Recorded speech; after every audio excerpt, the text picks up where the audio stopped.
সংসার এবং পরিবারের পরিবার, সমাজ, রাষ্ট্র ও মানবতার কল্যাণে দীর্ঘ ৫ বছর পর অনুষ্ঠিত হল রাজশাহী বিশ্ববিদ্যালয়ের দ্বাদশ সমাবর্তন।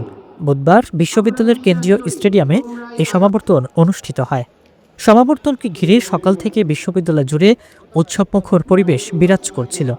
দীর্ঘদিন পর চিরচেনা ক্যাম্পাসে ফিরে এসে বন্ধু বান্ধবদের সঙ্গে গল্প আড্ডায় মেতে ওঠেন গ্র্যাজুয়েটরা। অনেককে দেখা যায় মা বাবাকে গাউন পরিয়ে দিতে। ক্যাম্পাস ঘুরে দেখা যায় প্যারিস রোড, বুদ্ধিজীবী চত্বর, পরিবহন চত্বর ও স্টেডিয়ামের আশেপাশে ছবি তুলতে ব্যস্ত সময় পার করছেন গ্র্যাজুয়েটরা। সকাল ৯টায় গ্র্যাজুয়েটরা সমাবর্তন স্থলে আসন গ্রহণ করেন। পরে ৯:৩০ সমাবর্তন শোভাযাত্রা শেষে আমন্ত্রিত অতিথিরা তাদের আসন গ্রহণ করেন। সকাল 10টা 25 অনুষদ অধিকর্তারা সভাপতির নিকট ডিগ্রি উপস্থাপন করেন। এরপর সমাবর্তন বক্তারা তাদের বক্তব্য প্রদান করেন।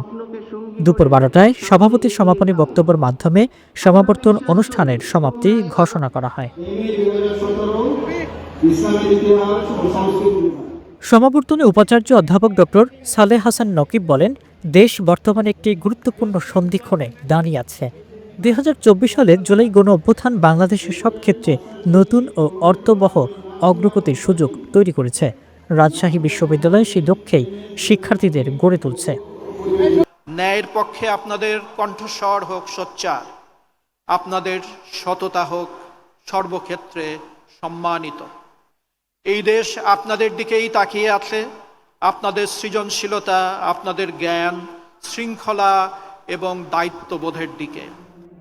উপাচার্য আরও বলেন, দ্রুত পরিবর্তনশীল এই বিশ্বে প্রযুক্তিগত বিপ্লব, জলবায়ু পরিবর্তন ও সামাজিক রূপান্তরের চ্যালেঞ্জ মোকাবেলায় ডিগ্রির পাশাপাশি প্রয়োজন নীতিবান নেতৃত্ব, উদ্ভাবনী চিন্তা ও দায়িত্বশীল নাগরিকত্ব।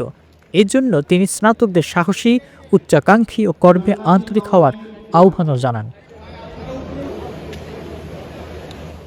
সমাবর্তন বক্তা ও বাংলাদেশ বিশ্ববিদ্যালয় মঞ্জুরি কমিশনের চেয়ারম্যান অধ্যাপক ডক্টর এস.এম.এ. ফায়েজ বলেন, শুধুই বাংলাদেশ নয়, সারা বিশ্বে গ্র্যাজুয়েটদের অত্যন্ত সম্মানের চোখে দেখা হয়। সমাজ ইতিবাচক পরিবর্তন আনতে এই তরুণ সমাজকে এগিয়ে আসতে হবে। তবে এই পরিবর্তন এখানে শেষ নয়, প্রতিনিয়ত আমাদের পরিবর্তনের মধ্য দিয়ে যেতে হবে। প্রতিনিয়ত পরিবর্তন হচ্ছে এবং তোমাদেরকে ওয়ার্ল্ড ক্লাস সিটিজেন হিসাবে টিকে থাকার জন্য নিজের মধ্যে দিয়ে পরিবর্তন ঘটাতে হবে। নিজেকে দিয়ে প্রথমে পরিবর্তন করতে হবে। যেটা Michael Jackson, the man in the mirror, আয়নার সামনে দাঁড়িয়ে মাইকেল জ্যাকসন বলছে, আমি পরিবর্তন চাই এবং আয়নায় যে মানুষটাকে দেখতে পাচ্ছি অর্থাৎ নিজেকে, তাকে দিয়েই আমি পরিবর্তন ঘটাতে চাই।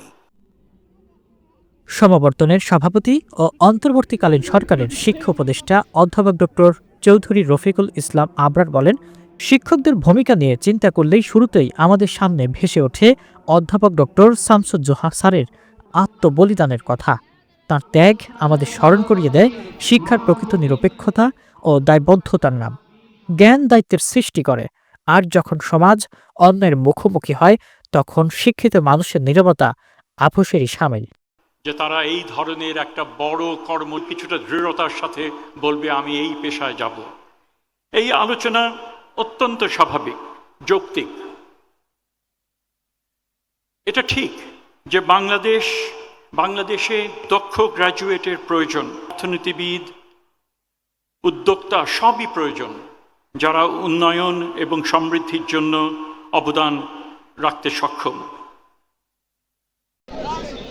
রাজশাহী বিশ্ববিদ্যালয়ের এবারের সমাবর্তনে ২০১৬ সাল থেকে ২০১৮ সাল পর্যন্ত স্নাতক সম্মান ডিগ্রি অর্জনকারী ১২টি অনুষদের মোট ৫,৯৬৯ জন শিক্ষার্থী অংশ নেন।